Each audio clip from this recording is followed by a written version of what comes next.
isn't it crazy here? I don't actually walk around that area on foot very often, so. Yeah. Well, if you're driving by, he's a pretty noticeable person. We drove past his art studio, and it's exactly what you'd imagine. Or we went into it during our roll. It's exactly well, it wasn't his artist studio. He had a corner of a studio set up. But anyway, so all of his paintings were just really shitty self-portraits of himself petting cats. A self-portrait of himself? A self-portrait of him. Oh my goodness. Petting a cat, or himself riding a rocket, or himself crossing the street or throwing away some trash. Is that like a person writing an autobiography about themselves? I've never seen somebody more self-involved than that guy. Well, you haven't met my cat, clearly. There's that. Yeah. Alrighty. Yeah, whenever you guys are ready, I think everything is set up, so. Yeah, I'm ready to go. Josh, you ready? Yep. We will intro you, so it's pretty easy. All right. Oh, he hasn't done the questions yet. Oh, yeah, maybe I should. Well, we can scroll down and I'll put them on the screen. Yeah, it's fine. So let me swap to this scene. Jan, you're taking too long starting this coffee bread. That's fine. I have to. Hello and welcome to the Carbitrage podcast, episode 103. I'm Erik Berger, joined as always by my co-host Ryan Sinitsky. Hello, sir. Hello. And we have a guest. Hi, Josh. Yeah, hi guys. Thanks for having me. Welcome down. Before we hop into the standard questions with you, I am morning drinking with the Northeast. I'm drinking Oh, coffee. no, it just turned over noon. We're good. I am drinking at a reasonable hour. And Josh is looking at me. I guess we should probably introduce who he is. Well, yeah. That's in the basic questions. Yes. But, I mean, just kind of a primer for everyone. Josh is a car enthusiast in Minnesota who's kind of knows most everything about LS swaps. And that's what we're talking about today. So if you're here for us not talking about LS swaps, this is not your episode. But you should probably listen anyway, because everyone needs a Gen 4 small block in their life. You'll be able to hold a better conversation with people if you just know having about like pop culture movie references and then general knowledge of a Gen 4. It's like, even if you're not a fan of Star Wars, you should know the basic storyline. Like, you're still going to know what a TIE fighter is and what an X-Wing is. Yeah, you should still know the basic storyline of Star Wars. You should still know the basics of, like, LS stuff. Yeah, and I am pretty low on the pop culture stuff. That's true, but... That's fine. You can be a savant with just engine stuff. Yeah, That's cool. you know all this instead. Anyway, so Josh, let's get off and start. Other than the name we've established with you, who are you? What do you do? How'd you get into the car community? I mean, just like give us the gist of. Oh boy. Who is the Josh? Yeah. So what I do, I have a software engineering background. I'm currently going to school to get my master's in software engineering. And sounds pretty intense. As far as the car thing goes, I just kind of got talked into buying an El Camino at age 17, and heck yeah. My family is not car people at all. My dad knows nothing. He couldn't, use a drill if he wanted to. And that sounds like more than not just a car person. That sounds like he's got functional issues. Yeah. Okay. Yeah. And my mom was yelling at me because my El Camino was leaking gas all over the garage. So did you tell her that gasoline's like an excellent solvent and you're actually doing the world a favor? Because that's what I would have come back with. You're cleaning the garage. You're doing chores while letting your car sit idle. Of course, I didn't have the money to pay anybody to fix it, so I ended up, that was my first little car project. Yeah, was it a hard line, soft the whole line? Gas tank? Oh, yeah, the tank was... the whole tank. Oh, yep. Nice. Yep. And now on the El Camino, is that behind the rear axle, or? Yes, it is. Okay, so it wasn't probably too bad. Did you have to drop exhaust to do that? Yeah, I did have to drop the exhaust. It's a big old 22-gallon tank, and it was still like half full, and so it was me just under there wrestling it. Yeah. And 11 gallons of gas. Yep. So, and then so you got the El Camino, and then you had a S10, which didn't work out. That was a V6. Gross. Yeah. Oh boy. Wait, 2.8 or 4.3? It was a 4.3. Okay. It had a marine intake manifold, Edelbrock carburetor, and I actually, my girlfriend, she had a 2.8 liter 5-speed. It was like a 92 S10, and I had a lot more fun driving that than my 305 Auto El Camino.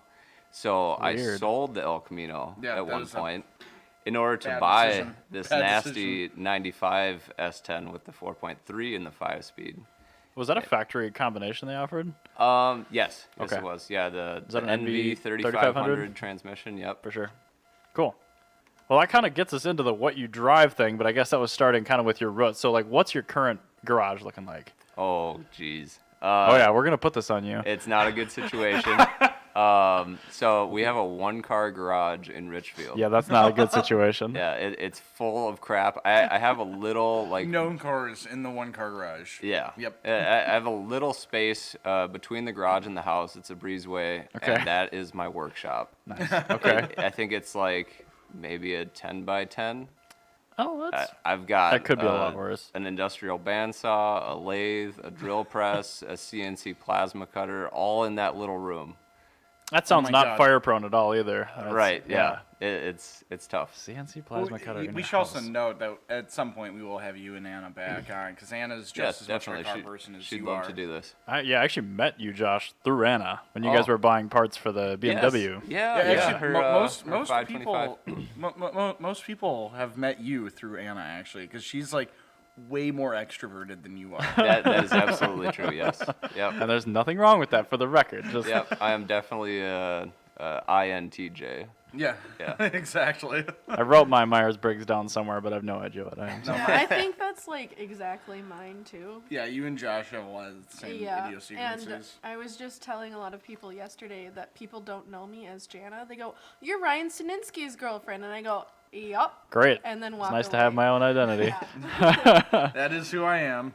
But anyway, I okay, am we've the only established one. that you don't have nearly enough garage space, but what's in it and around it? Or I then? guess what's down the street and around the block and Right, yeah. filling your driveway. Oh, geez. The driveway is a terrible situation because my daily driver is a 3/4 ton Suburban, and my girlfriend's daily driver is a 3/4 ton Silverado, and we're on the side of the street that has America. the sidewalk. So Oh, if we both want jeez. to park in the driveway, we're gonna overhang on the sidewalk, and little kids are gonna crash their bikes into her Silverado. And then in front of the house, we have a 2000 323 IT, and then in the garage we have the El Camino. And stored at Anna's parents' house right now is the 1987 S10 with the LS swap and Yeah. the turbo and everything. Very fine. The very fun one. Yep, and that's our current car situation. That's not so bad, other than the fact that you guys voluntarily elect to both drive 3/4 ton. Yeah, those are the dailies. Yep. That imagine how much more money you would have for the LS swap That's true. if you drove Yep. literally any Anything other else. vehicle on Pretty Earth. much anything else. A Are s- they? a 71 El Camino or a 71 Eldorado, and you would get better fuel economy. So they're close. are they Gen 4 small block or are they big block 3/4 tons? Well, let's see. The Suburban is Or is it older? It's a 2003, so that's a Gen Okay. 3, and Anna's truck is a 2006, so that's a Gen 4, and they're both 6 liters. So See, I think you and I define Gen 3 and 4 differently. Because a lot of people skip the really early Gen 1 small block that was 2 years in the 1950s. Oh yeah. Oh my God. Yeah. So I'm not a d- big yeah. SBC guy. Oh, okay, so I must apologize for burgers. I have a tremendous amount of autism. Yeah. Anyway, cool. So we'll talk more about that truck in a bit and possibly the El Camino. But we're going to go on to just the rest of our kind of get to know absolutely. you quick chit question. So anyway, there's a really basic one. There are right and wrong answers here. Ooh. And this is the one that's been with us the longest. But would you prefer drive a slow car quickly or a fast car slowly? Oh boy. I think a slow car quickly. Yeah, that's the Correct right answer. answer. Yep. All right. Good. I'm You glad to know you continue can to be stay on. on I the am all podcast about with that. this. One, That's Well, great. one person ever got that wrong. It was Tyler. Yeah, Tyler from Minnesota. Cars Never and Coffee. 55 Yeah. Productions. Yeah. Well, that kind of personifies the El Camino. It's a stock 305, and I'm just out there hammering. I will it's launch weird it at to- every light. It's weird to think of an El Camino as a momentum car, but I guess it kind No, of it is if it's got an a 305. automatic And it- 305. Yeah. 308 gearing with the Oh. 204R 4-speed. So Holy That crap! thing has 200R in it. It's still Yeah. driving. Yeah, it is. Yeah, That's impressive. but The it can get really going. impressive thing is that you can actually reach any speed before you grow a beard with that 308 gear. Holy Yeah. shit. Yeah, that's a granny gear for sure, especially Yeah. when you've got an overdrive auto Yep. and a woefully underpowered small block. Yeah. And the Elko is probably not that heavy, but it's heavy enough, Oh, I'm sure. jeez. I would guess it's 4,500, but I have Oh, no idea. jeez. They're still hefty pigs. Yeah. They're significantly less than like a K10, Yes. but they're Still lighter than a V6 Challenger these days, but Yeah, not they're still light. hefty pigs. Fair enough. So, I guess well, should we do the Mondial? Well, first of all, get closer to your mic, and Sorry, we're gonna I've run got- down the list here. I've got Jana here with her That's why I just computer. move it over here. Your pop filter is not pointed at you at all. So, I know what. Not anymore. next question. What and or who got you into cars and the car community? You already told us that your parents didn't do it. Right. So it was just my friends. Ryan knows Austin and Erik, and they were the two who kind of talked me into buying the El Camino. So it's a funny story how I bought that. I was given a bag of pre-1964 quarters, and I went and sold them. And that is how I got the money to buy my El Camino. So those are the ones that are actually silver, right? Yes. Okay. Yep. Huh. Or whatever, 95% silver. Right. It's yeah. kinda like Not Trig with his 0.999 first car. Troy. Trig got his first car because he gave Berger $441 for a parts car, Running driving parts car. and Berger did not know that $441 from Trig would come entirely in nickels. No, he paid me largely in cash, but there was at least $40 in change. All right. No, I think the $41 of the 441. Okay. I think I made him pay me like it had a decimal point and a number of cents after it too. 'Cause it's like what I had into the car or something. And I think he literally came with like $400 in like 20s and then a bag of change. And I probably still have the change somewhere. I don't know. Trig always used to sit outside the lunch line. He's very clever because he didn't have a job in high school. And what he would do is he'd ask people for their nickels because they wouldn't. Nobody wants their nickels because a nickel is like the same size as a quarter and it's worthless. So he ended up he had like a few $100s in nickels by the end of like junior year. Yeah. And that's how he ended up with Berger's That's a car. very Trig thing to do. I like the size to value comparison. Yeah, it's because Right. they suck. Like nobody wants that. Like I watched a documentary last week on YouTube because I was on a tangent, because why not, about the penny and like how they did experiments like throwing 100 pennies on the sidewalk and like waiting 2 hours and seeing. Like, nobody picked up any pennies. Yep. So I'm like, yeah, it's literally you're producing, and I think the cost to produce now is like it's like 2.3 cents per penny or something. Like it's boy. ridiculously Yeah. hemorrhaging Wow. money. So anyway, Am I the the nickel's only similar. person that uses cash and coins still? I use cash, but I get change back, and then I just accumulate it in gallon Ziplocs until I can't stand it anymore, and then I take it to the bank, and then it's like a few $100s. Well, the ladies in front of me at Cub really love to pay an exact change. every single time. Every single time. Every time. Every yes. time. You can All sure of spot them. them. Yep. Very consistently. That's one thing I'm really good at, is spotting the lady that's going to pay the slowest possible way. Right. Yeah, I have bad luck with that too. Fair enough. All right, cool. Well, that answers that question. What are your favorite, just kind of distilled maybe in top 2 or 3, like annual, not necessarily recurring, but car events in the cities? I think number 1 is definitely Back to the 50s. Oh yeah. Good answer. And what do they call street machines now? Street Machine Nationals? It's called the not Carcraft. I still call it that. Oh, okay. So the new name is Street Machines. I don't know. Yeah. I can't remember Oh, that yeah. one. I like one that always show wanted. just because it's something I can bring the El Camino and S10 to. That's true. I like it just because all the burnouts at Harmar Mall afterwards. And it's, Yeah. I think People get rowdy over there. Well, last year I didn't even go to the show. I just like went straight there at like 6 o'clock. Yep.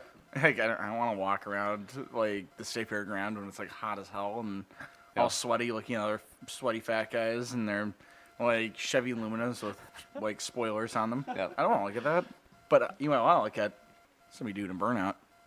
Yeah, If I thought the Mercedes transmission would last the trip there, burnouts, and the trip home, I would take it. But I don't think it would. No, it wouldn't. Trailer it just for the burnouts. Yeah, You you've live got a close enough. Tesla. Well, I mean, I haven't done the 4th trans on it yet, so I guess I could just do a burnout with the existing one until it stops and then change it. I think I'm gonna have to like change the cooler lines and cooler this time, because like I think there's probably a lot of debris rolling around in there now. Have you tried just Probably a like good idea. clearing it out? Nope. That's probably why you keep going through transmissions. No, I think it's a flex plate issue, but anyway, that's neither here nor there. Fair enough. So back to the 50s, Carcraft Street Machines, whatever they call it. I don't get out much otherwise. Okay, cool. Yeah. So 2, that's fine. I guess Mankato 507 meets. Yeah, I had a final that day this year, so Yeah. wasn't able to make that one. We had to watch a guy with a super light airplane almost crash into some trees. Oh, okay. Yeah, experimental. Yeah, Yep. Which But is- he made it. barely. Gonna give him a was- golf clap. The funny thing is, I haven't been able to go to a 507 meet because they're always on my dig weekends. And then the one weekend I could go, we went to Brainerd. Schedule a dig near Mankato on a Saturday, and then eventually Well, it'll it's She has to drive 3 through hours Mankato. west of Mankato. gross. I would Yeah. just not go, personally.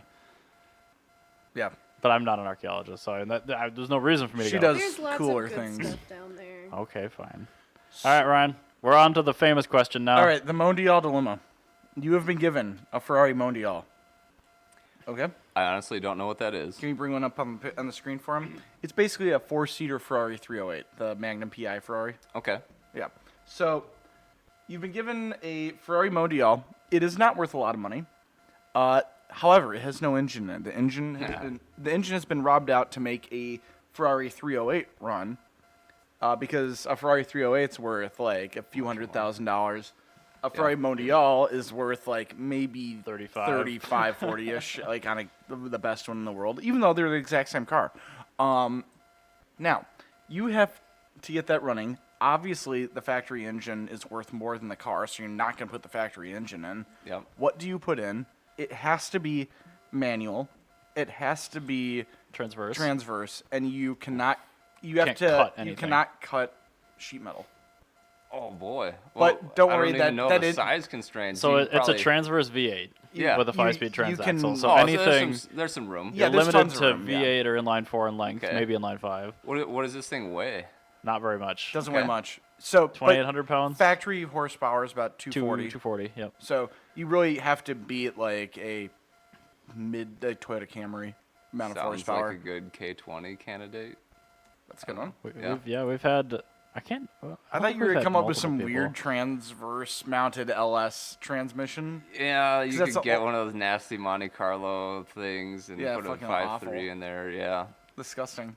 Yeah. No, wait, those came with manual? Well, yeah, that was the You know, LS4. I don't think they did. They come- didn't. They're 4T80s. Okay. Well, that kind of But steers me towards but the GM Honda made the answer. GT40 transaxle and it bolts to that, which we confirmed. Okay. And So then somebody else answered with that at some Okay. point, so that Yeah, was there a was decent somebody else, answer. yeah. But we've had K20 Type R swap. Ryan, what was your answer?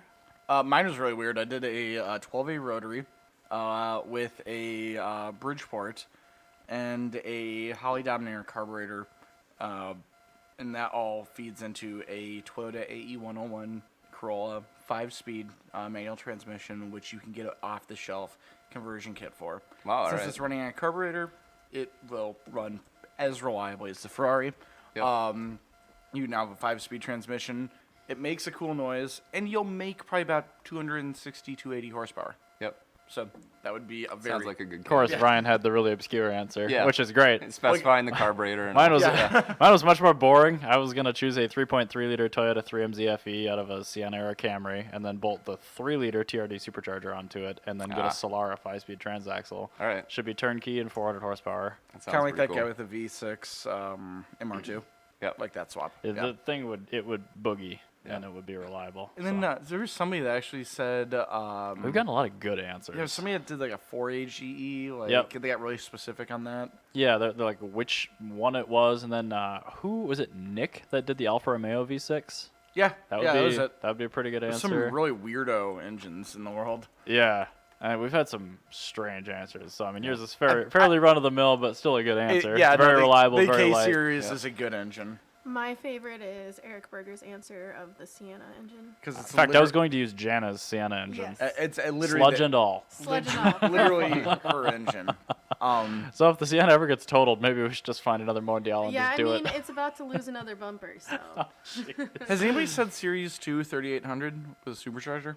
No, because I think manual transmission's tough. I think you can maybe use like an early 90s Grand Prix transaxle, or like maybe there's an adapter for the Cobalt SS Getrag. I mean, that is a disgusting sounding engine. It's a I bad know. answer, I think but- it's mainly the not certainty of the adapter plate situation. okay. And fair. we'd probably boot that person off the podcast if they mentioned a 3800. That's true. Anyway, so why don't you do the Arbitrage challenge? the Carbitrage challenge? Let me Yes. set the stage. We have for to you. vet you thoroughly. All right. Yeah, and then we'll get on to actual talking to you about your stuff and topics and things. So you're gonna take a 2-week vacation. Oh my God, To Burger! California. What? We've not been recording this entire time. That's fine. Okay, cool, I can pull a copy off of Twitch. good. But thank you for telling me. That would. I definitely hit the button. Anyway, you're going to take a 2-week vacation to California to go to Monterey Car Week. All right. Car rentals during that particular time of the year in that area are quite expensive. So, our question is, what do you go on Craigslist right off the airplane, take an Uber to, and buy to use for the entire 2-week period, and then drive home for the same cost, which we were putting a ceiling of about $3,000, $1,500 to $3,000. Okay. Use it as a daily, drive it home, make a profit.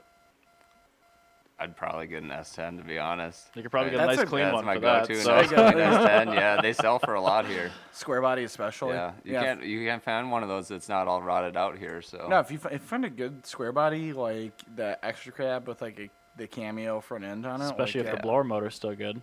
unlike Miguel's. So that Miguel, increases the value a lot. did Miguel mention to you what happened to his? His diesel one. Yeah, his blower What's motor. going on with, no, he didn't. He ripped the blower motor out of the car going over a curb or going over a bump in the road. That happened to mine. This Oh is a man. thing. Yeah. So well, I don't know if his is lowered, but Yeah, we no, his is like slammed on its nuts. Yeah. we freaking body dropped the S10, and yeah, the wheel tore off the blower motor right in the engine bay on Nicollet Avenue. I love how not only is this just known from all square Like, body yeah, it happened to me too. Oh yeah, totally. I lose blower motors all the time. I keep a Yep. couple in the garage. Well, so we just took everything out after that. I mean, there's no room in that engine bay, so yeah, that happened to us. All right, Yeah. so that's not the crazy weird thing that I thought it was. That's the best blower delete I've ever heard about. Yeah. That's great. Yeah, so square body S10 would definitely. That's a really good answer. I think that would be my go-to for sure. Because I think I saw like some like weird old Datsun or something into it. It's like a Mercedes, and Jana said like a French car, probably. I'd Yeah, assume. I think I was gonna pick an E46 BMW I 330 went manual, out of budget. Yep. I'm still just because you thinking can sell it to a on That'd be race a good team up one, yeah. here. That's fair. It's not. Doesn't even have to be clean. I just want one that's had a cooling system done basically, and the subframe isn't falling out of it. Yep. So I could drive it up here no problem and sell it to a race team. I just want any stupid old Toyota that you always find made of rust here. So. And Yeah. I think a couple people have said like late '80s turbo diesel Mercs. Yep. Those Yeah. would be pretty good. Well, I go on Craigslist, type in Toyota, type in price budget, 3,000. Dude, you could find- year 1989 and older, and just find something, anything. You could find the Gen 3 Camry 5-speed probably for $500 out there. That's fine. And- And you're not. I mean, you're not going to lose money on that coming up here, but it's going to be kind of boring in the meantime. But if you're going to do a property trip, You could do a V6 5-speed, and then you'll have all the fun. yeah, but you want the fuel economy. And the 1MZs, especially the early ones. Actually, that'd be a 3VZ. That'd be okay. Huh. If you get an early one, you can even get those at 5-speed. Yeah, that's what I'm saying. That'd be It- really cool. It's so fun going out of state because like you just don't see stuff. It's incredible. Yeah, you that get you off. see- You go The driving stuff up the you find streets down and there you're you like, can't see here. like last time I saw one of these, that was 6. Yeah. Because yeah, that's the exactly. last time that they weren't all consumed by rust. Yep. Yeah, that was incredible. It was eye-opening going to San Diego a year and a half ago when Yeah. I went. Oh yeah, no, it's that's just like any old Toyota. Like no, I said the Toyota Corona. That's what I said. Mm-hmm. But yeah, like Fair enough. You passed our questions. So you did. So bravo to you. we Thank you. can move on to talking about LS stuff. So, so Yeah. So I don't know if you want to start prompting here, Ryan. I did modify the first one a bit just because it was a little vague, but whatever. No, that's fine. Why don't you go with that first one? Because I'm literally out of my element. Sounds good. Well, let's talk small block Chevy, All right. specifically Gen 4 and I guess 5, whatever you're talking about. Okay. The first question I want to talk about is why everyone labels it an LS swap even when most of them are LQ and LN engines. Oh boy. I think there's just Is it just this. because it's easier? Well, yeah, there's this idea out there, like it's this LS platform, and they're all like Right. LS style motors. and the LS1 heads just kind of bolt. They're all the same, Right. Yeah. Well, I know they're Tinker Toys, but like the block material is a pretty big distinction. I think Definitely, it's probably the same thing as like with when people would build Hondas and stuff, they'd Yeah. say, yeah, I've got an EK Civic, even though EKs really were just the hatchbacks. Okay. Is EM if it was a coupe, is EJ or something if it was like a sedan. Or like an E36 M3 owner saying, I've got an M3. Yeah, exactly. Like, And don't it's look not. into it. I've got the worst one. It's not an M3, but it's like an You've M3. got a 332i. mate. Right. Yeah, I think it's just convenience. You can just Okay. say, oh yeah, I've got a LS. Well, swap, it and gets more. They know what you mean. It gets more confusing and aggravating if you're having to like sit there and actually go through your head and go, what? Well, and especially because there's not the clear, fine definition of like, you can't just necessarily call it a Gen 4 small block swap and everyone will know what you're talking about, because there is a distinction where if you don't technically count the Gen 1, 2 as separate items, Yep. they are Gen 5s. That's just what it is, but Well, not everybody is autistic, but they would. I'd imagine That's Gen true. 4 small block. They'd probably assume that was the older engine architecture, where Well, that all one's the largely- all the old ones you could really kind of bolt parts together. The LSs are largely different, aren't they? It really depends on your cylinder bore and stuff like that. I mean, you don't want to put Like head bolts and stuff. Are they in the same spot as? yeah, like, head bolts are the same spot. Oh, no way, Some of okay. them go to different depths. So the Gen 4 LS has just the standard long head bolt length, and on the Gen 3 LS, there's a couple. I don't remember if it's 2 or 4 of the bolts are these shorter bolt style, and then the rest are the long style. so you really do have to know what the engine's out of to get like the right head stud kit and all that. Yeah, and I've been bit by that because I have this block that was from GM. It's supposed to be a Gen 3 replacement, but they're like, oh yeah, we decided to change to the Gen 4 style head bolts.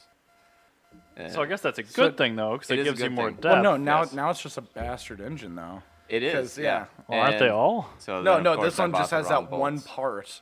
Well, right, That's but it's different. probably a superseded part number in that case. They probably stopped making the Gen 3 style.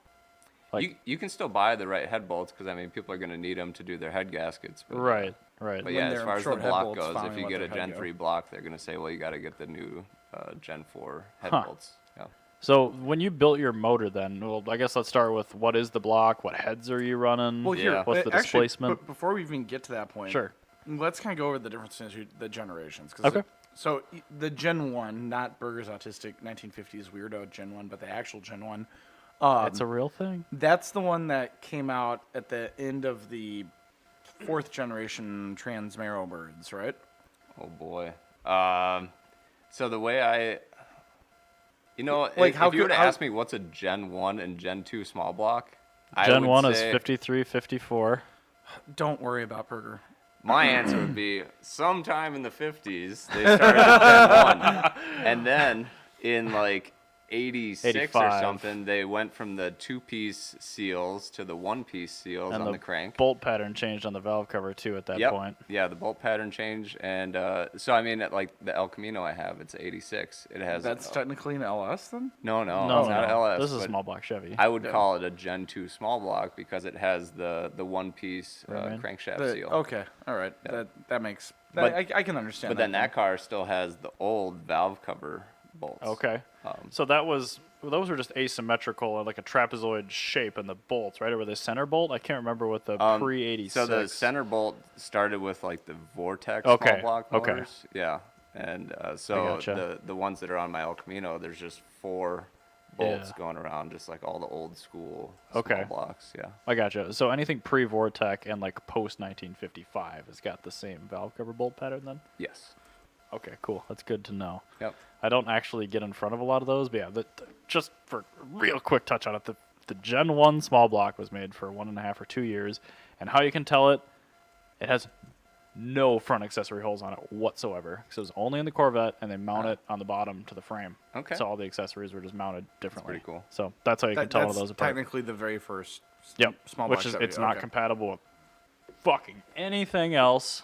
Like the cam bearings are different inside and everything, but like starting like 1956 all the way to for sure 85. Yep. And then largely even the later ones, and you get into the Vortec, So which ran through I think 03. the LS I that we don't know. the LS that we all know and talk about when we say Started in LS 97. swap, the fuel injection and the coil Yeah. unplug. That was 97 then. 97 up. Okay. Yep. 97 up, and that was like the transmitter burden. That's what I was asking about because Yeah. So I would call those Okay. a Gen 3. Yeah. Okay. Thank you. Yep. So that's what I wanted to know for people that are We'll just call that an LS1. yes. Well, no, we're gonna call it the Gen 3 because we're gonna call it by what's really called because It's a Gen 4. We're gonna have a bunch of really, really, really confused people like Kua. They're just like sitting there at work and now they can't. Just work say the word 'cause- Mitsubishi to make him happy. No. Anyway. Mitsubishi. So the There's LS a that lot we of all know and Asperger's. love. Yeah. That the 97 up. the 97 up. Okay. Thank you. Yep. Carry on. C5 Corvette, F-body Camaro. Okay, There you go. Cool. Absolutely. And so, what's the difference between a Vortec and a quote unquote LS? So a Vortec is just an old style small block Chevy with redesigned heads that Okay. flow a lot better. Yeah. So if you got like I don't know, a 1999 Suburban or something, one of those still square body style Yeah, ones. the last of the that square has body ones. Vortec heads. Yeah. Okay, so like if you have something like if you have a third gen Camaro and you're trying to get some quickie power and you don't Yep. want to spend some money, Slap you some of those on. Vortec heads. Yeah. That's the way to go. Although Yeah. they still like to slap the name Vortec on a lot of the LS truck motors, so then it's kind of confusing for people. But Right. yeah. This Well, is I mean, so I think stupid. that a lot of that had to do with like the intake manifold pairing with the valve swirl and all that. But the 350 whatever Yeah. small block.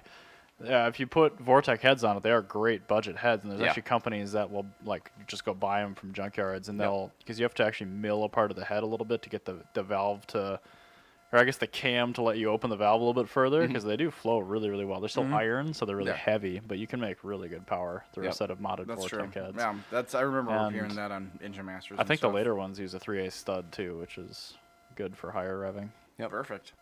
Okay, so all right, then when we're talking about the actual proper LSs, then the third and fourth gens. So we were talking about the head bolts. So what else makes them different? Oh, geez. I know that the Gen 4 motors have stronger rods. Okay, yeah, you were mentioning that Yeah. on Wednesday. Yeah. That's and then, incredible to think about. yeah, Because Gen 3s don't exactly have weak rods. yeah, Gen 3s. I mean, so we'll get to the story of the engine in the S10 later, but we blew up the good engine, and we just went to the junkyard and grabbed a Gen 3 LS from a truck for $150. And Now, when you say Gen 3 from an LS, what actually was it? it was a 1999 Silverado. So 5.3, Yep, 5.3. Ellen's Composite head gaskets. Nice. I don't even know what the engine. I just know it's an iron block 5.3, and it's got the LS crappy, truck motor. Yeah, If you yeah, search on sure, YouTube. Sure, that one. It's the one with the crappy head gaskets because it's from '99. That's incredible. I didn't know they did a. What did they go to after that? Were they MLS after that? Yeah, Okay. they were MLS after that. So unfortunately, the ones with the composite gaskets, the heads were cast with this little pocket, and so it allows rust to get on the mating surface of the engine block. Great. So you can't even Lovely. switch to MLS if you wanted to. Right, because you can't get the block Yeah. flat enough for that. So I mean, we grabbed that motor and just slapped all of our crap on it from this race engine, and we were on like 8 or 9 pounds of boost, and of course blew the head gaskets out in like I don't know a week or so. But Did you put MLS gaskets on it? you can't.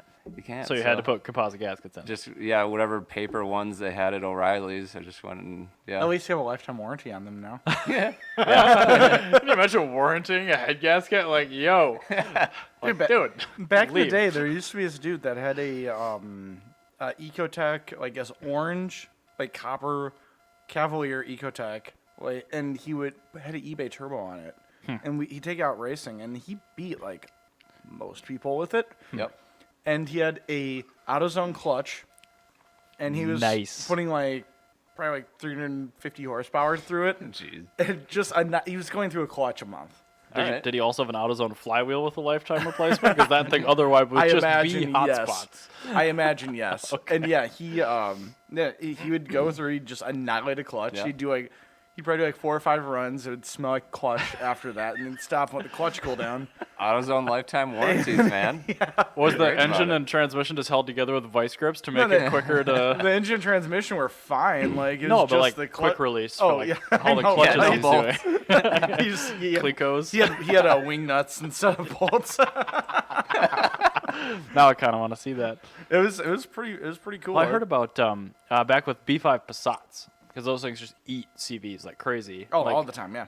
O'Reilly did a lifetime warranted like CV axle, and they stopped offering them for that car. But like a few people got grandfathered in with these. And there are people yeah. out there that have done like 50 axle replacements. Oh, Oh, B5 boy. Passats are terrible on axles. I don't Yeah. know why, but yeah, same thing with E46 all-wheel drives. But A lot of suspension movement. Yeah, I feel like a lot the of body geometry just roll and wasn't stuff. quite Yeah, the right. geometry Yeah. sucked on them. Yeah. yeah, anyway, so right now, what bottom end's in your truck?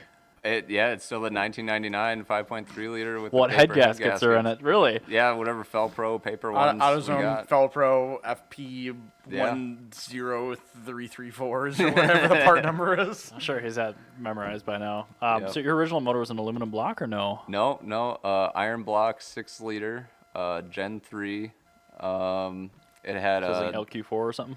Yep, LQ4, but it's a aftermarket like Cali's, Compstar, crankshaft and Cali's rods, and can't remember which pistons, but ended up being like I think it was like a 9.6 to 1 compression ratio.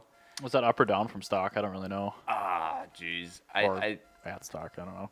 think the It's stock pretty close LQ4s to are stock. 9.5. Okay.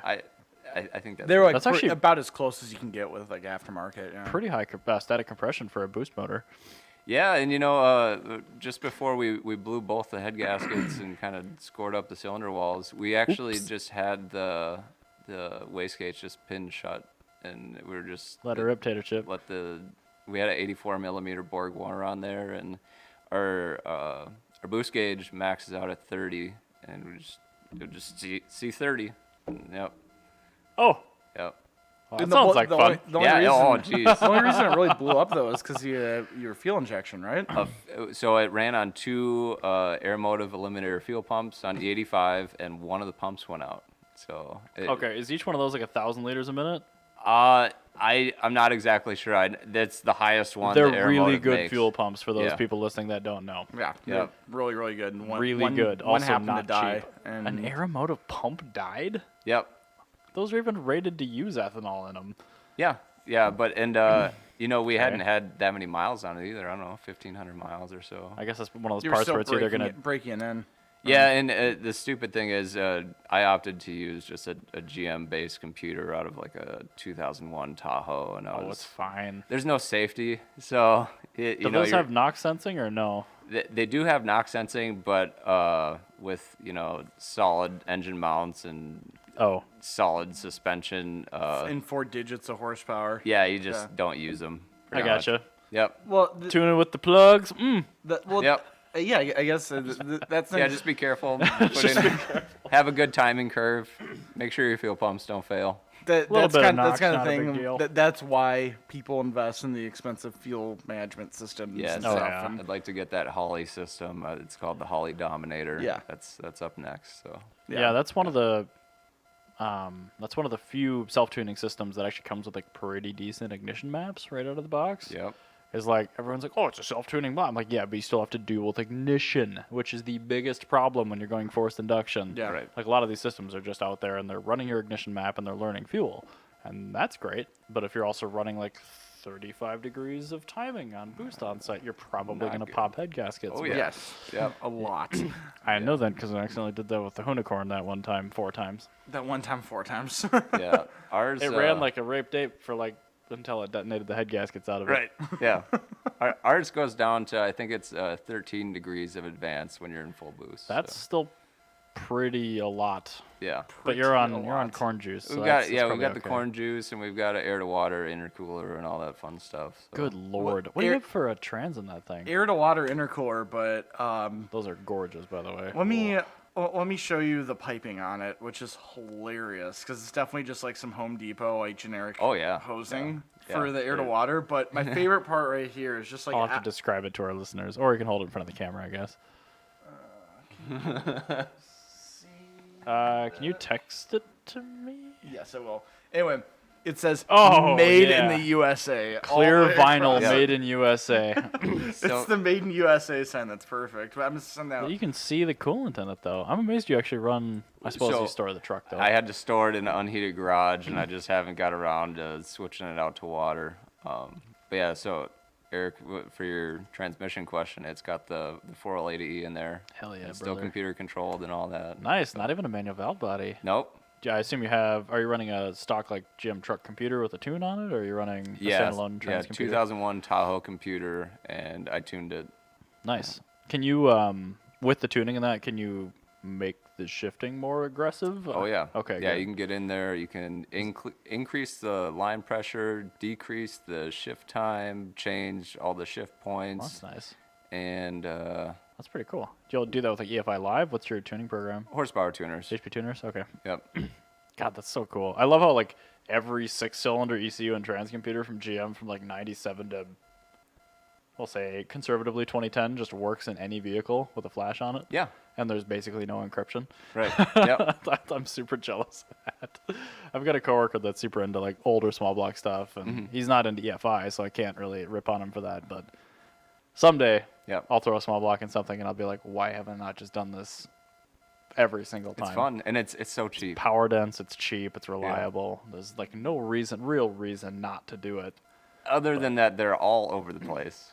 That's No, but yeah. that's actually a benefit. I mean, as long as That you is- don't have yeah. to be that person with something unique. right. Yep. Which, I mean, I like to be that person, but it also means I have less reliable, more expensive, lower power output vehicles. So that's, I guess, tougher. But have you like done any clutch rebuilding in your 4L80, or is it a stock bad trans? story with that. Yikes. Yikes. Okay. So there's this, there was this company, North Texas Converter, and supposedly one of the best 4L80E shops in the country. This is back, I don't know, 2013 or so. We decided to buy their highest stage 4L80E, and one of the planetary bushings failed after like 1,000 miles. And just took out all the gears back there, ruined a couple shafts, like, forget which other parts failed. But so I went in there and rebuilt that myself. And that was good for a long time. And I forget, I think there was a leak in the valve body. They made their own valve bodies with a trans brake. And that's super cool. yeah, but yeah, I mean, with that leak in there, it would slip in second gear. Oh. And I ended up just going with a B&M unit right off of Jegs. They rated for like 800 horsepower, and that's been fine. A valve body or something else? Their whole transmission. Okay. Yeah, and it's still got the original valve body in it. I didn't know B&M did trans Yeah. rebuilds and stuff. Yep. Really? Yeah, you can get a B&M, And I bought short shifters from them before for Yeah. manual cars, but turbo 400s, 480s, all Oh, that man. stuff. Yeah. that's another thing. I'm just like, wow, automatics, they don't fail. Oh, we're not going to talk about 4L60s. Well, Yeah, right. the thing is, I mean, there's got to be 700R. something to be said for a company like B&M because they're so massive and they're literally everywhere. And if they start getting a name for being garbage, it's gonna. Right. They really have Right. to. They have that to rely on. They have a long way to fall, certainly, if they start Yeah, putting they crap really out do. there. They really do because it's you know those companies. You have companies like B&M where there's a lot. They have a long way to fall, and it's impossible to gain back that reputation. You also have small companies where like people say, yeah, the small company, if they fail, then it's game over. And it sounds like that's what happened with that first company was North Texas, They, whatever. they are They- gone. they You failed cannot and get you a can't hold get of them anymore. anyone. Weird. Yeah. It's like they may have had a few failures. Yep. I mean, I watch so much roadkill these days. Like, if I had to buy a GM Trans, I'd be like, I'm just going to go to Gearstar because that's the only brand I'm even aware of. But the only time I've taken even any automatic apart is just a Benz Trans to rob the front pump off Okay. of a slipping unit and put it Yep. on one where the front pump just exploded. So anyway, that's neither here nor there. So you mentioned you have twin Aeromotive, probably 1,000 liter per hour fuel pumps. What else? I mean, do you run like AN fuel lines? Like, Oh yeah. that's got to have some pretty serious injectors in it. Do you run single twin injector? Yeah, so it's got injector dynamics, 2000 cc. So just garden hoses injectors. with switches. Yeah, in 'em. basically. Okay, cool. Yep. Yeah, so it's just dumping in the E85. Those are a little too big for. So race those engine. those were insanely expensive, even when I gave you like just shy of cost on them. Yes. Like, I think I gave you I like think those are supposed to be retail for close to 2,000. yeah, I think I gave you something like 5% over cost, right? I give you like super homie pricing on that. Yeah, We appreciate that. Yeah, those yeah. The They really are big IDs, literally- they're worth literally the money. They're garden worth hoses. the money. But yes, though you look at the bottom of the ejector, you're expecting to see 4 little pintles or something. These are just like a hole Big Oh hole. yeah, no, with a it's- plunger. Like, oh, okay, cool. It literally looks like a keg tap. It's just the biggest opening. Maybe it is. You just hook up a Heineken keg to it and call it good. Is that on the 85? Nah, it's Renaissance beer. It's good. Jesus. But yeah, that's so with your truck, you've got the fuel injection and you've got the transmission that have been taken care of. What are like the big kind of like issues with the LS? Like what's like the like if say somebody's like trying to buy like just a simple LS swap, trying to make some cheap reliable power, like they want something that makes say like 550 horsepower and they want to be able to drive it from Maine to Los Angeles and back. Right. What's going to be the big failure point on that engine? So a lot of people want to just go to the junkyard and grab an LS and throw a cam in it. And a lot of times you'll do that cam swap and it'll spin a cam bearing just because you maybe nicked one of the bearings with pulling the original cam out. Lifters, you're going to want to change your lifters for sure. Okay. I mean, so like it's valve train stuff. Yeah, like the junkyard motor in ours, I just kind of took a shot in the dark and paid the $150 and brought it home and put it in, and it was ticking so bad, like it sounded like a knock. And so I just put in I think it's running on like diesel 1540 engine oil, and that kind of cleaned it out. It's got a lot of detergents in it. And that cleaned it out, and it's thicker oil, so it helped pump that lifter back up. And So it's been okay. it was the lifter failure that. Yeah. So when you're when you're doing the lifters, I mean, I imagine there's other things you can do at that point while you're in there. Yeah. Well, I mean, nobody wants to change the cam bearings like in a car, and even trying to do that yourself at home is. It sounds awful. With that engine, get a new block. Yeah, I mean, you can always disassemble it and take it to the machine shop and have them do the cam bearings, and then That you're sounds okay. really time-consuming and expensive. Yeah. But people probably, I'd say there's probably an 85. Yes. There is his intercooler hosing. Yeah. I'm going to leave that up on the screen for a while, so hopefully it becomes our episode thumbnail. That's the Menards special right there. Honestly, I live right next to Menards, and that's where that came It's from. Tomahawk brand, so you know its performance. It is actually Tomahawk. That's true. BRB, I'm getting another beer. Okay. So you get your LS. So junkyard LS, as long as it doesn't have a nicked cam. I mean, how difficult is it to nick that cam? Is it like a common thing that happens all the time, or like? So it's pretty just, like, common. Don't manhandle the cam out of there. Or? Yeah, just be careful. Don't knock one of the cam bearings when you're pulling out that cam. What I like to do, I think they're like M8 bolts, and I think I have ones that are like 7 inches long, and the camshaft has 3 bolts in the front, so you just get these long bolts and put them in the front of the cam, and that gives you a nice handle to pull the camshaft out and kind of keep it parallel so you're not kind of So moving it all keep over it the flat. place. Wait, Yeah. when you nick them, do you just have to be given like a, or is it like, damn it, like that, or? I think it's kind of the damn it part. Oh and my that's why God! it No, I'm gets just some not even gonna people. touch the cam in LS. Yeah, well. Just You don't. can Like you can do that. you're gonna be making plenty of power anyway. You're fine. Like The whatever you're 5.3 putting in it the in. truck? It's It's a stock cam. and you yeah. can You're gonna make plenty of power regardless of what engine you have. you can also go with a higher ratio rocker Yep. Yeah, you to can gain do a little that. more yeah. lift. Yeah, Definitely so sell those. But yeah, I would say definitely change the lifters, or at least Don't get a composite gasket engine. don't get a 1999. I think even some of the 2000s had that composite gasket, but you can see that externally when you're looking at the motor. So That's nice. just don't do that. But yeah, always check out the camshaft because the lobes like to wear if you had a lifter failure or whatnot. okay. So well, I mean, What year were the composite gaskets? Or what was the first year like without composite gaskets? Like the first year where you can say for sure that it's a really good idea Sorry, to. guys. I'm pretty sure that would be Okay. 2001. 2001 be the first year where it's like, think yeah, so. this is for sure a good one. So it's But like, you like I said, if you look at the mating surface, just that corner between the head and the block, and the front or back side.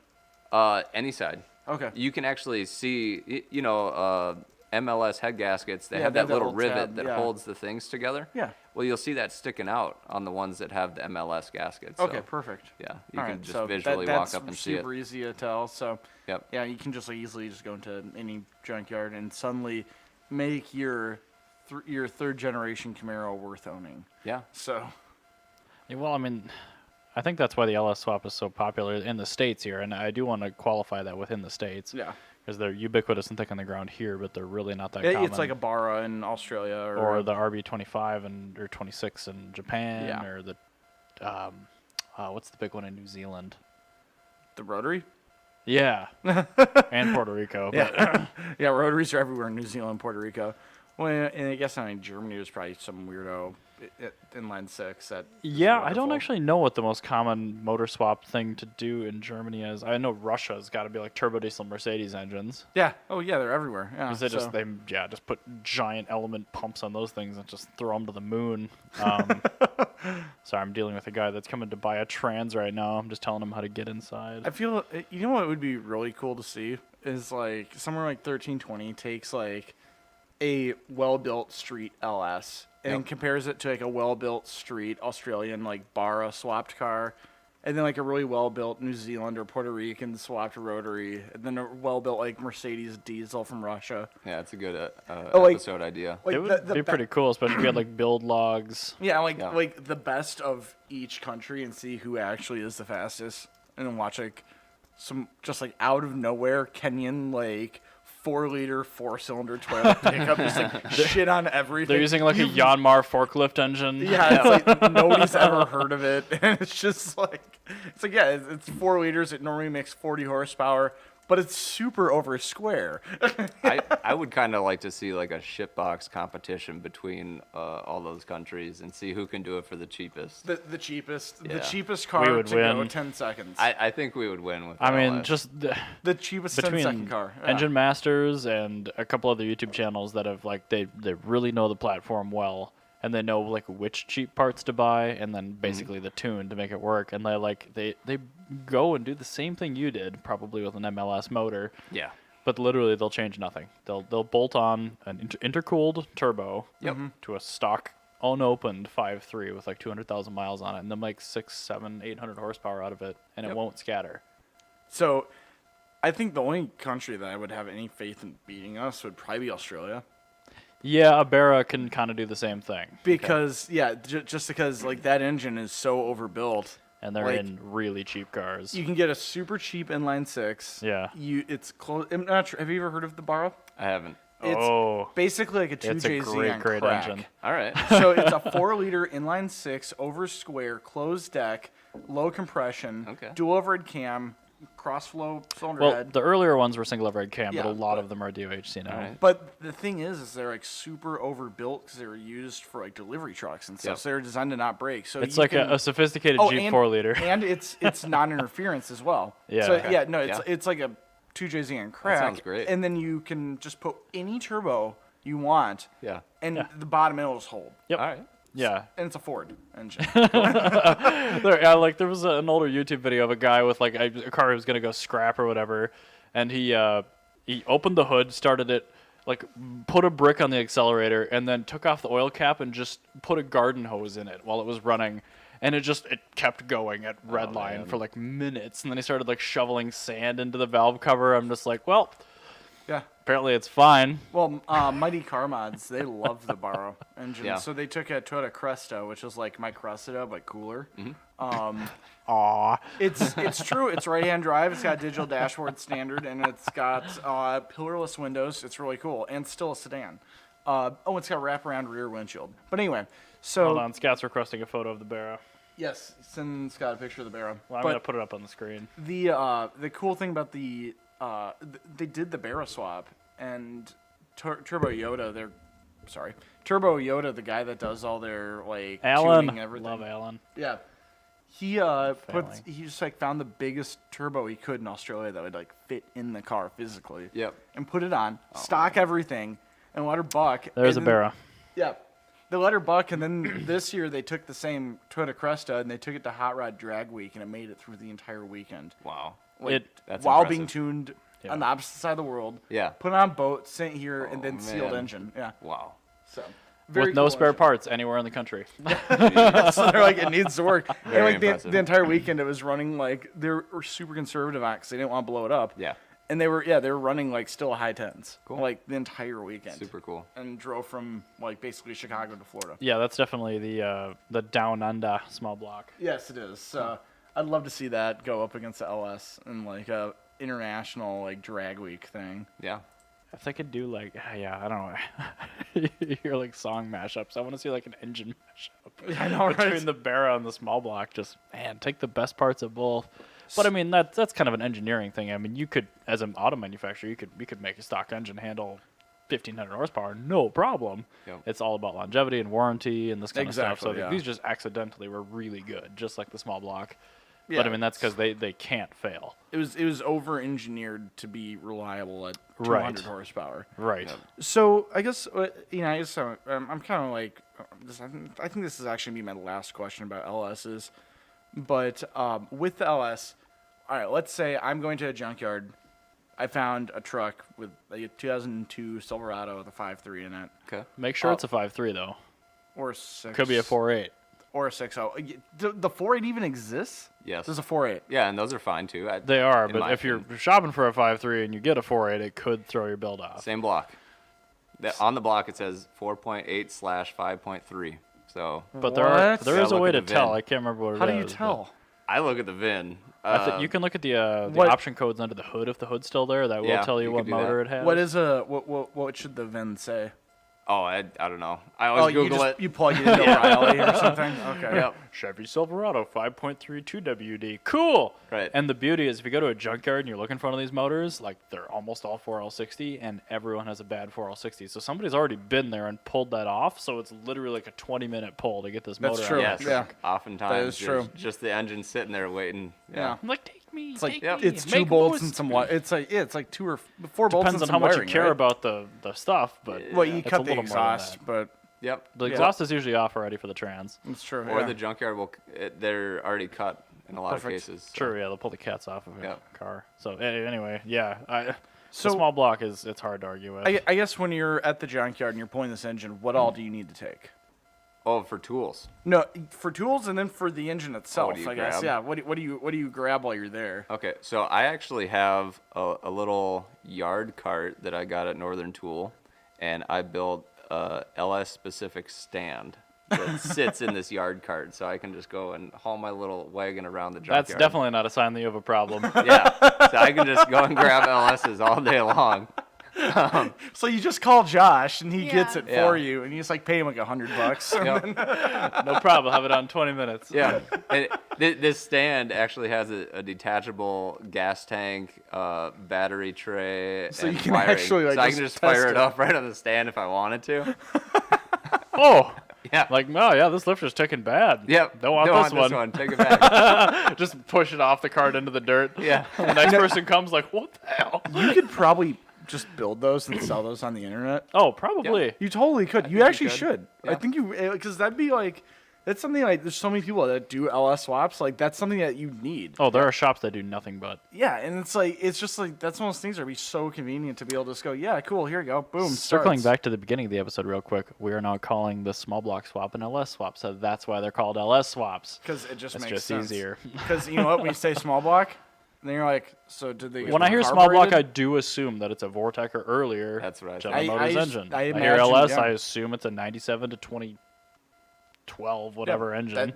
and this is back to this is why we say it. This is why I It don't is say. the most concise term available for that engine platform. Yep, I don't say. 2 letters. Yeah. Yep, it's not. I don't. LS. I've Yeah. never. But I want to know the next ones. Those are technically LTs. LTs now, so we're Again. gonna call that an LT That's a swap. conflict. Yeah, I don't because know. there's already an LT. I don't know. Well- and the LT was like the only like okay one of like the late like 80s Well, the and LT1 early was 90s. just a slightly hotted up Vortec 350, I think. Yeah, that I mean, that was like the most desirable of all the garbage late It 80s, was. early 90s ones. Yep. So anyway, back on topic. So you have your yard cart, which Yeah. you are going to totally sell on Etsy or whatever, when Etsy. wherever you're gonna put them. But yeah, like, so what do you grab from the truck, and Right.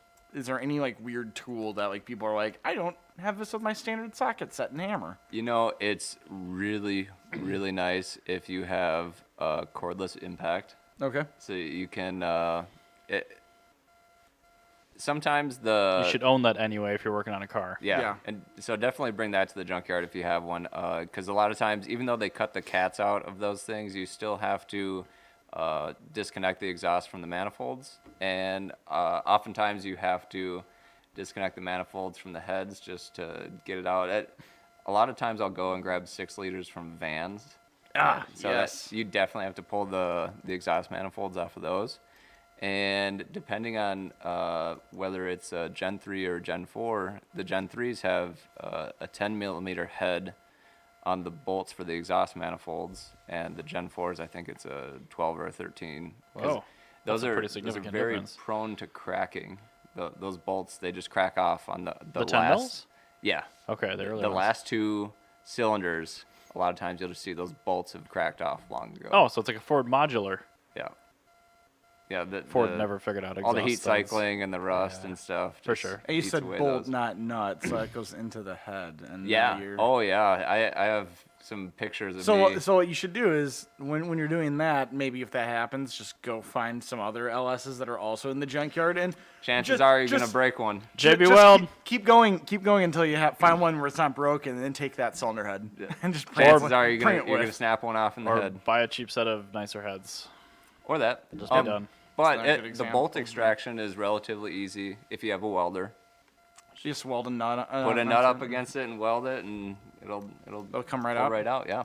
It's a beautiful thing that GM did with that design. But yeah, the manifolds are actually great. They flow really well, and a lot of guys will just cut off the flange that goes to the exhaust and replace that with a V-band, and then it can hook right up to a turbo. And so yeah, I like to grab the manifolds, the ECU, the whole engine wiring harness. If it's got a 4L80E that's 2-wheel drive, I'll just grab the whole transmission, torque converter, all that. So with the For ECUs, sure, that's yeah. another good question. What do you are there any specific car vehicles that the ECUs are better out of, or are they all just kind of the same? Some people like to think that there's this ECU, the part number ends with 0411, so they call it the 411 ECU. And that was a popular one because the fuel tables have a little bit finer granularity than some of the other ECUs. So you can just kind of tune your idle a little more specifically than you can with the less granular ones. Okay. But for me, it's all really the same. It doesn't matter They're too all much. unlocked. They're all. You can Yeah, just you can get horsepower tuners, EFI Live, whatever, and just go in there and shoot do it all with the a same hammer, stuff. basically. Yeah. So Just so jealous of that. I know I that's end why up having to build EFI for everything. Do you have any photos of that cart?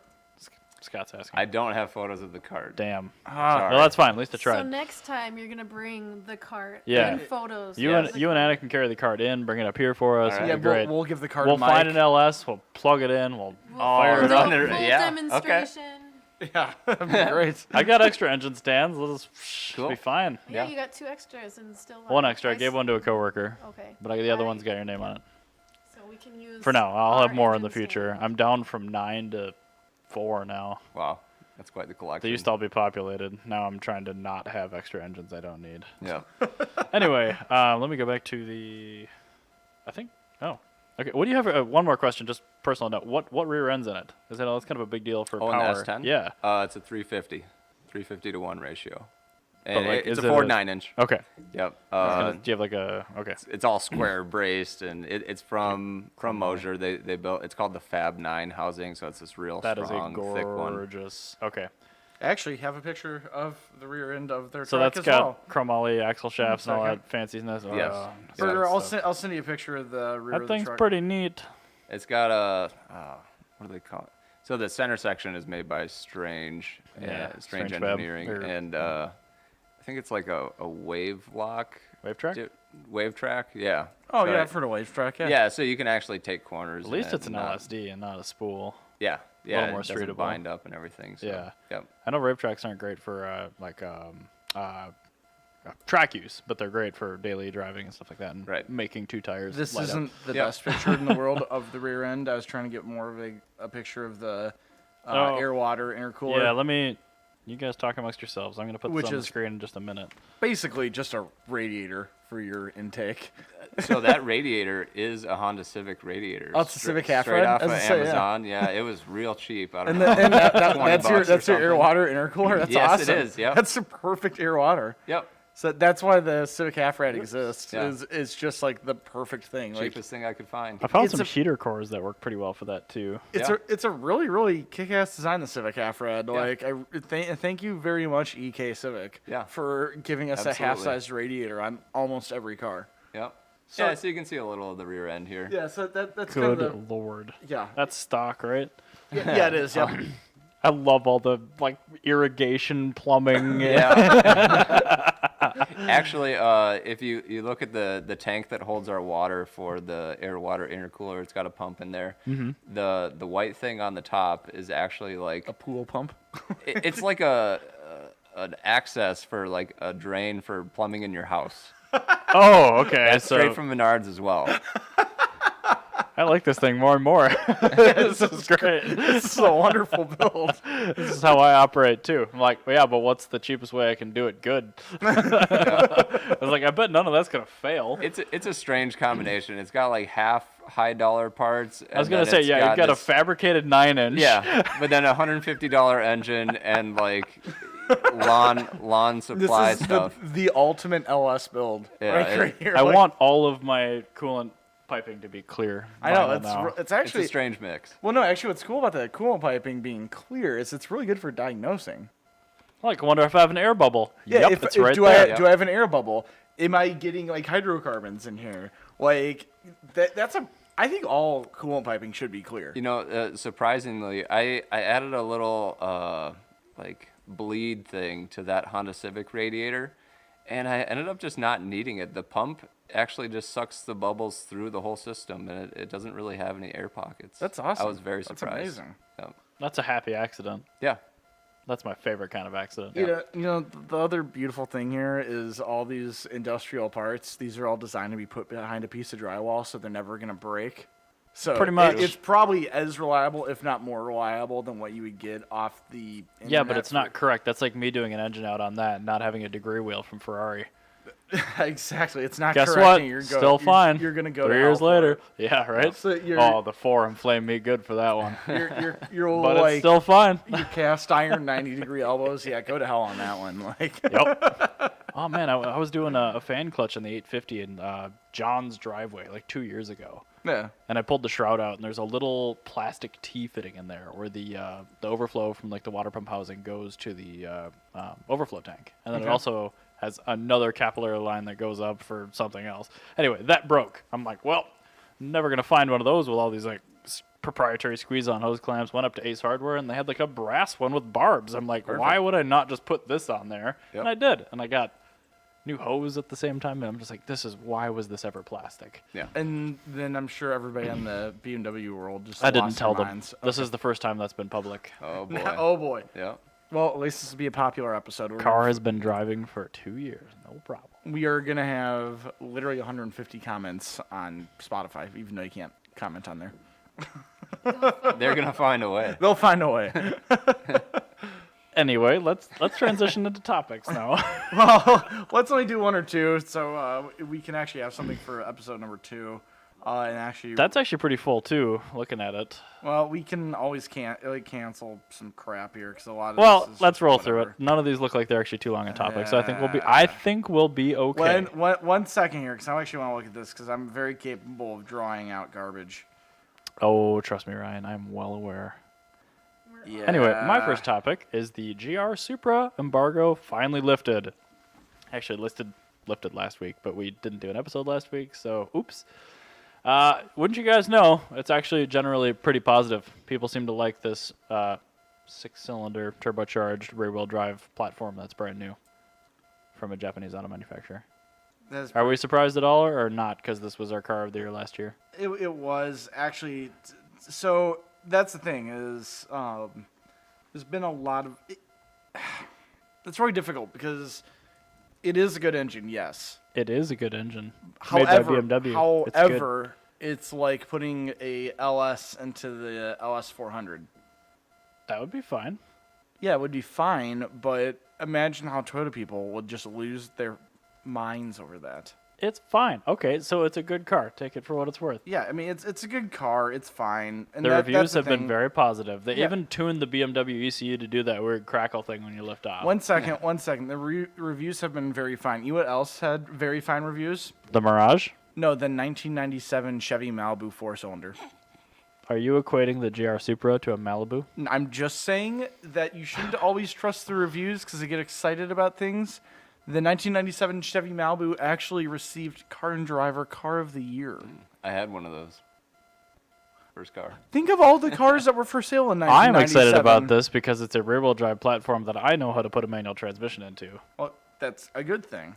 I think, to be honest, I think if Toyota did not put the Supra name on it, everybody would be fine. If they wrote Soarer on it, it'd be fine. It's just the fact that It's fine now. no, it is fine. You're right. I'm saying it is fine, but I'm just saying I'm coming from the Toyota purist side. Why they're losing their minds, and why Tatsuya Tada is basically been ostracized out of the nation of Japan at this point.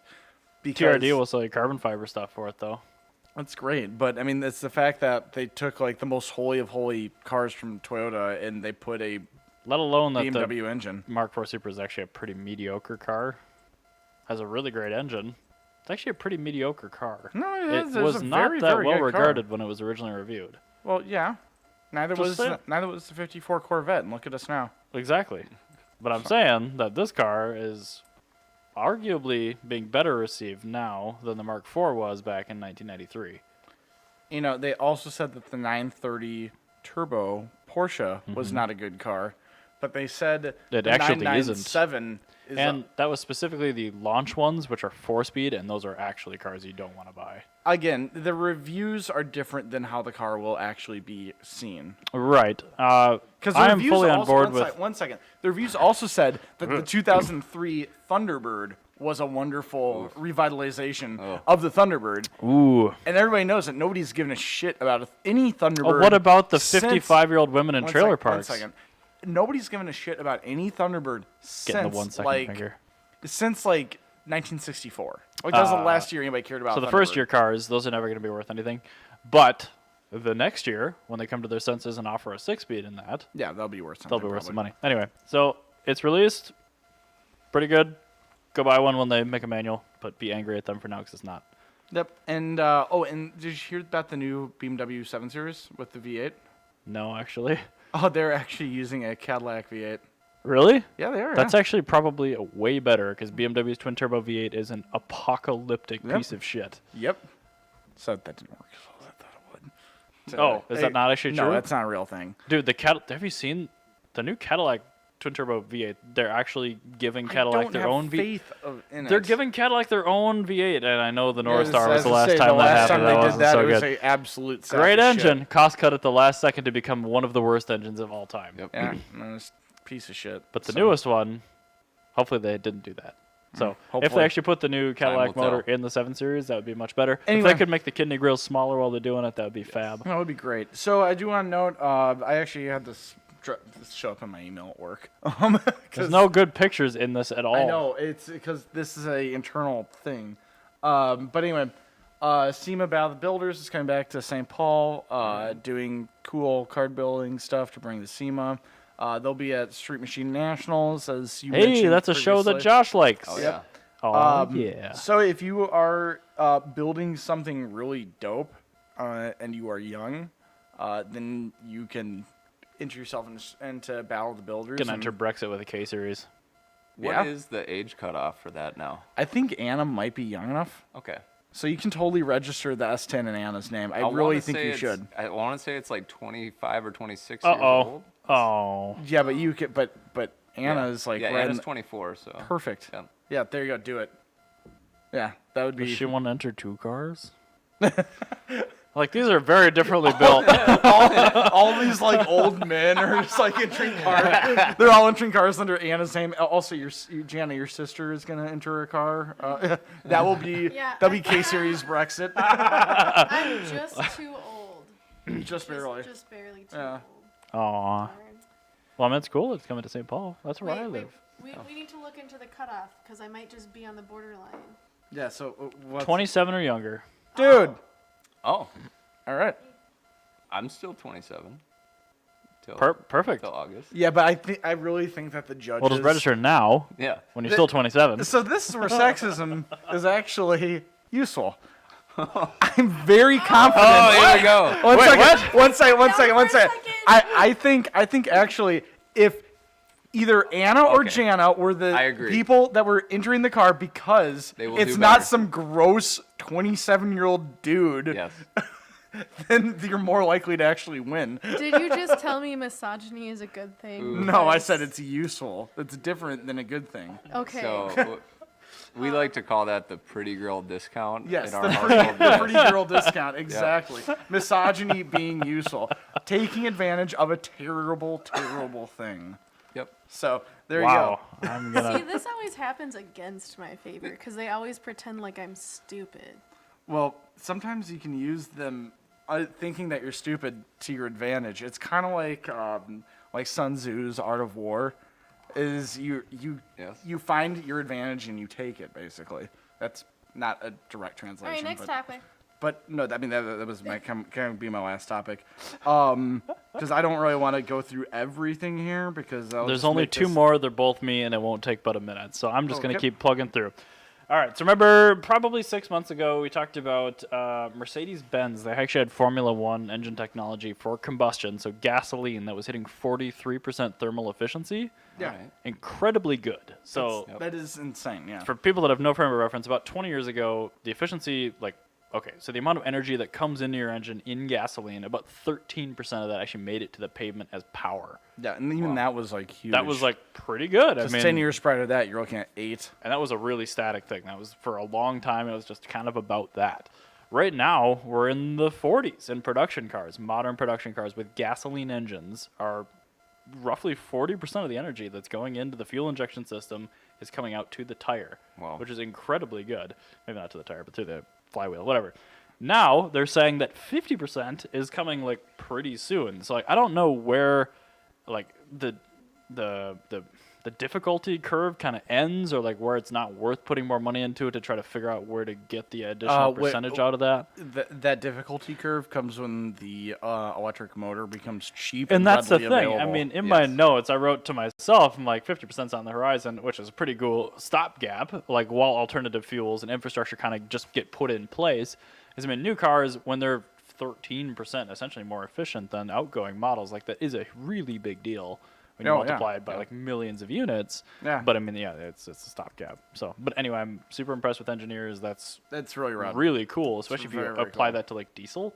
I mean, the energy content of a gallon of diesel is 30% higher than a gallon of gas. So I'm curious, what is a Koenigsegg with their free valve engine? What's the? I'm not sure if that's thermal efficiency. I think that's just power denseness. But I mean, what is the thermal efficiency of that? That's I'm curious. Well, we will have to get Christian von Koenigsegg. Koenigsegg on the podcast, and we can ask him all about the thermal efficiency of his free valve engine. It's probably apocalyptically good. Yeah, it's probably 50. The parasitic loss of the air-powered valve train is Yeah. amazing. It's probably about 52%. It's 51.785%. We're really the pioneers in the industry, and the Koenigsegg combine that with the carbon titanium. I really want Christian von Koenigsegg and Biz Yerzahoa to have a conversation together. Dude, they're both they talk with their hands. You would have to, and they it'd have be so ridiculous accents. Yeah. If you've ever, great. Josh, What we have here if you've is a ever, 73% thermal efficient that is F22. exactly how Biz Yerzahoa sounds. If you ever listen to either one of them talk, they I both have heard the Bisimoto guy. Yeah, so Biz Yerzahoa, and then Christian Yep. von Koenigsegg. Yep. He's got this crazy Swedish accent. Yeah. And you put them together, and it'd Yep. just be the most ridiculous. imagine.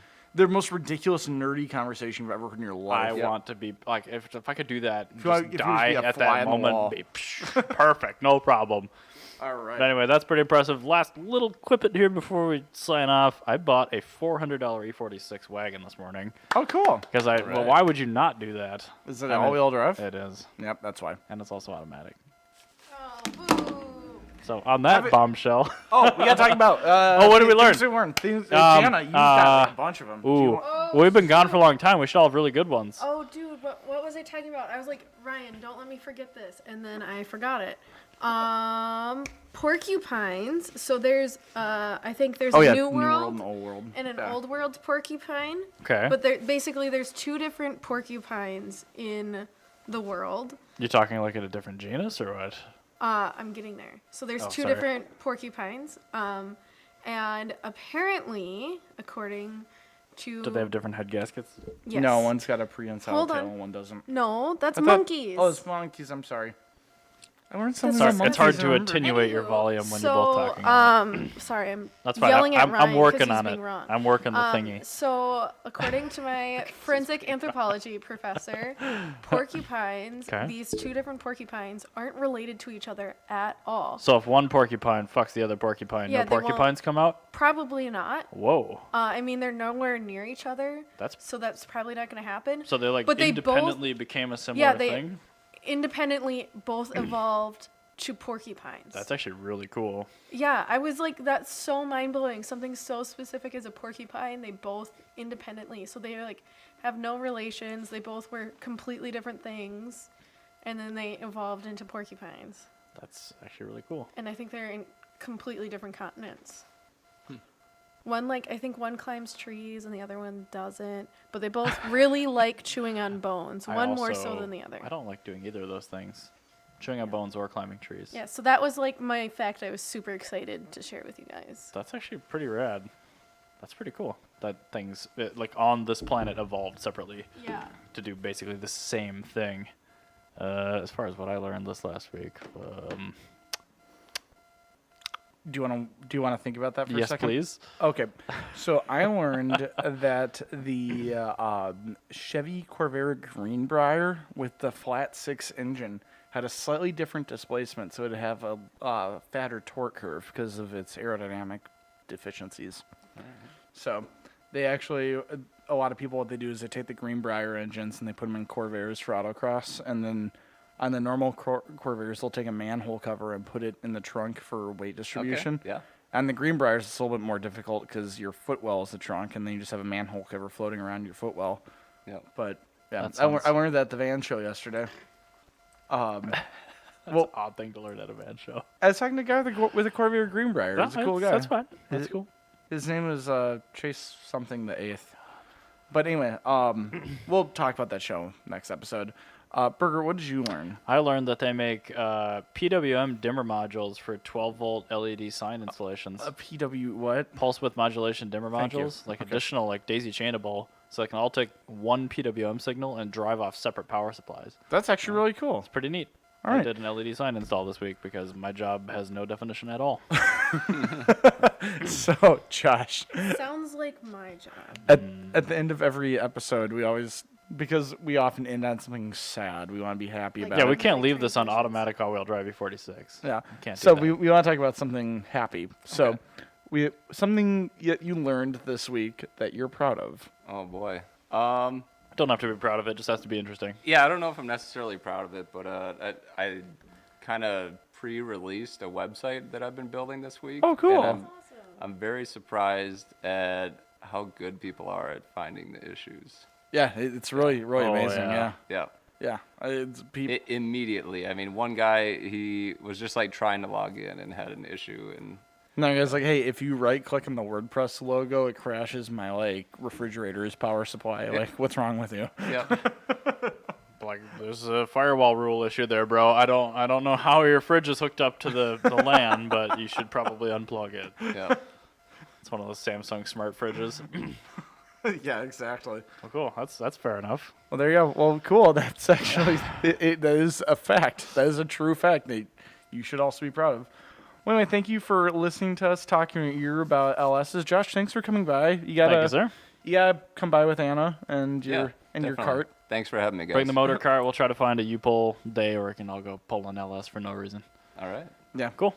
if we pull an LS, I might put it into something. Fine. Maybe my Subaru.